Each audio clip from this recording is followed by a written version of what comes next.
আসসালামু আলাইকুম everyone, welcome to my YouTube channel. আজ হচ্ছে আমি আপনাদের দেখাবো দই অরেঞ্জ পুডিং। এই অরেঞ্জ পুডিং আপনারা যখন বাসায় নিজে বানায় খাবেন তাহলে বুঝতে পারবে এ কতটা যে ইয়ামি হয়েছে। আপনার এটা যদি তৈরি করে না খান তাহলে বুঝতেই পারবেন না এর স্বাদ কতটুকু। তাহলে আমরা কীভাবে বানাবো তৈরি করার আগে আপনাদেরকে বলি, যারা আমার চ্যানেলটিকে সাবস্ক্রাইব করেছেন তাদেরকে অসংখ্য ধন্যবাদ। যারা এখনও সাবস্ক্রাইব করেনি প্লিজ সাবস্ক্রাইব মাই চ্যানেল। তাহলে চলুন দেখা যাক কীভাবে এটি তৈরি করা হয়। আমি হচ্ছে এখানে একটা কমলার জুস করে নিয়েছি, বা মালটা বা কমলা যেটারে হোক আপনারা জুস করে 1 কাপের মতো জুস করে এখানে নিয়ে নেবেন। আমি এখানে 1 কাপ জুস করে নিয়েছি। আপনারা চাইলে যারা বেশি পরিমাণ বাসায় অনেকে আছে বেশি করতে চাইলে বেশি করবেন, কিন্তু আমি যে পরিমাণ দিচ্ছি ওই পরিমাণ অনুযায়ী তখন বেশি দিবেন। এখানে হচ্ছে 1 কাপ অরেঞ্জ জুস নিয়েছি, আর 2টো কমলাও নিতে পারেন, 1টাও নিতে পারেন। আর এখানে হচ্ছে আমি 1 কাপ ইয়ার জন্য 2 কাপ আগার পাউডার দিয়েছি, 2 চা চামচ আগার পাউডার ইউজ করলাম এখানে। আগার পাউডার ইউজ করা যায়। তারপর হচ্ছে আরেকটা আছে কি, এটা জেনেটিক্স, এটাও ইউজ করা যায়, কিন্তু আগার পাউডার সবচেয়ে ভালো। আর হচ্ছে আমি 4 চামচ পরিমাণ এখানে চিনি অ্যাড করব। তাহলে 1 কাপ অরেঞ্জ জুসের জন্য আপনি অরেঞ্জ জুসের সাথে কিছু পানিও অ্যাড করতে পারবেন। তো এখানে আমি 2 চামচ হচ্ছে আগার পাউডার দিলাম, 4 চামচ হচ্ছে চিনি দিলাম, দিয়ে আমি তা ভালোভাবে মিক্সড করার পর আমি চুলোর জালটা দিয়েছি। দেওয়ার পর অনবরত 5 মিনিটের মতো নাড়তে থাকবো। এখন 5 মিনিট পর আমি এটাতে একটা ফ্রিজে রেখে দিব, প্রায় 1 ঘন্টা বা আধা ঘন্টার জন্য। তো এখানে আমি জুসটুকু আনলাম, এনে এটা একটা ডিশে সার্ভ করতেছি, আপনারা দেখতে পাচ্ছেন ডিশে রাখলাম।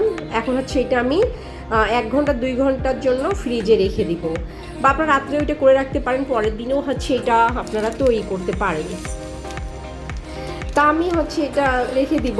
তারপর এটা রেখে দেওয়ার পর আরও কাজ আছে, আমি এটা আপনাদের দেখাচ্ছি। তো এটা আমি রেখে দিলাম ফ্রিজে 2 ঘন্টার জন্য।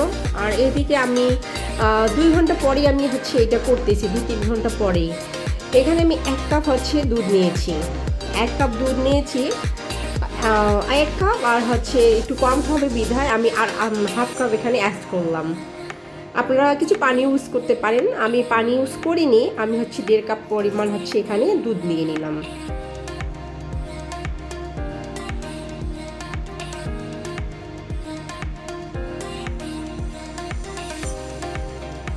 এটা আপনারা যখন বাসায় বানিয়ে খাবেন আপনারা আমাকে কমেন্টের মাধ্যমে জানাবেন যে কেমন লাগবে, কারণ এই পরিমাণ এটা এতই ভালো হয়েছে যে আপনাদের বোঝাতে পারবো না।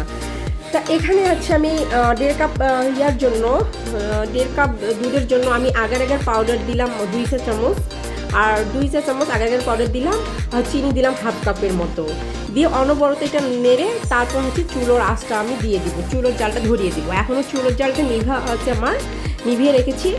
এখন এটা ভালোভাবে মিক্সড করব, না হলে দেখা যাচ্ছে আমি যদি চুলোর আঁচ অবস্থায় রেখে এটা করি তাহলে দেখা যাচ্ছে এর ভিতরে লাঞ্চ ক্রিয়েট হতে পারে, গুপ্ত হতে পারে, ছোটো ছোটো যে দানা এটা হলে পরে এটা ভালো হয় না। তাই আপনারা আগেই 1.5 কাপের দুধের মধ্যে 2 চা চামচ আগার পাউডার আর 1/2 কাপ চিনি দিবেন, বা যারা বেশি মিষ্টি খান তারা বেশি মিষ্টি দিবেন। তা দিয়ে আমি ভালোভাবে নাড়ার পর জালটা দিয়েছি। এটাও আমি 5 মিনিটের মতো বা 4 মিনিটের মতো মিডিয়াম আছে জাল দিব, ভালোভাবে নাড়বো। আপনারা কিন্তু নাড়াটা থামাবেন না, এটা অনবরত নেড়ে যেতে হবে।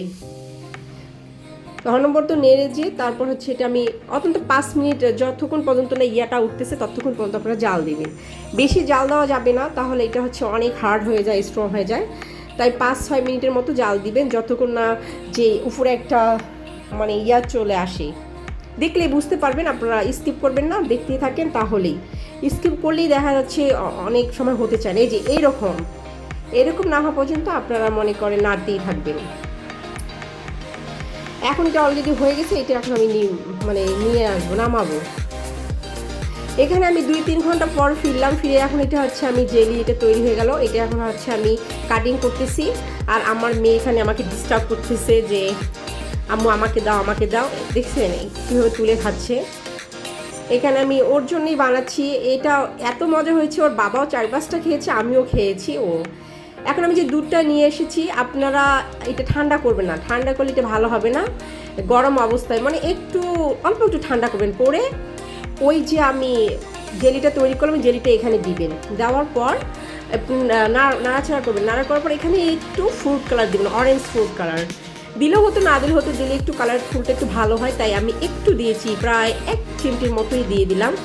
দিয়ে আমি নাড়লাম। আপনারা যখন ওইটা নষ্ট হয়ে যাবে মানে ভয় পাবেন না, ওইটা কিন্তু একদম গলে গিয়েছে। আমি এই 4-5 ঘন্টা পর ফ্রিজ থেকে আনলাম।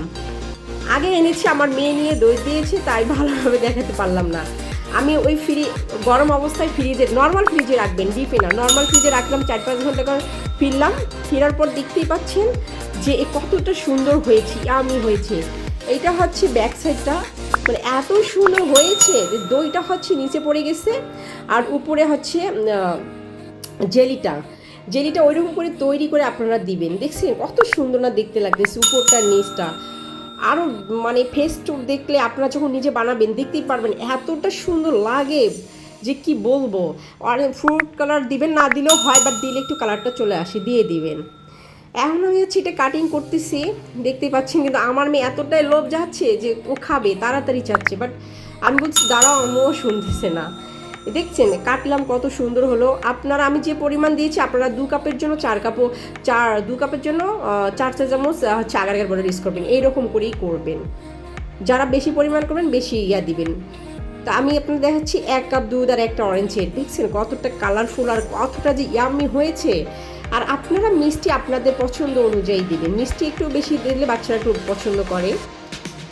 এর আগেবার বানিয়েছি, মিষ্টিটা কম হয়েছে, আমার মেয়ে একটু খেতে চান, এবার মিষ্টিটা দিয়েছে, অনেক পছন্দ করেছে। দেখছেন কালারটা কত সুন্দর যে আপনারা মানে এরিয়াটা বুঝতে পারবেন না যতক্ষণ না বানাবেন। দেখছেন এতটা সুন্দর লাগে। আপনাদের এখানে দই বানাতে হলো না, আপনি যখন এই অরেঞ্জের পুডিংটা দিয়ে দেবেন, অরেঞ্জের জেলিটা, তখনই অলরেডি এটা যখন ফ্রিজে রাখবেন এইরকমই হয়ে যাবে। দেখছেন কত সুন্দর। আর হচ্ছে আমার মানে ভিডিওটি কেমন লাগলো অবশ্যই কমেন্টের মাধ্যমে জানাবেন। আর আমার ভিডিওটিকে মানে চ্যানেলটিকে সাবস্ক্রাইব করতে ভুলবেন না। আর আপনারা নেক্সটে কী দেখতেছেন আমাকে জানাবেন। তা আপনারা সবাই ভালো থাকবেন, সুস্থ থাকবেন, দোয়া করবেন। যেতে যেতে আবারও বলি, আমার চ্যানেলটিকে সাবস্ক্রাইব করতে ভুলবেন না এবং আমার পাশে থাকবেন। আর পাশে যে বেল আইকনটা একটু অন করে রাখবেন। তাহলে ভালো থাকবেন, সুস্থ থাকবেন। আসসালামু আলাইকুম।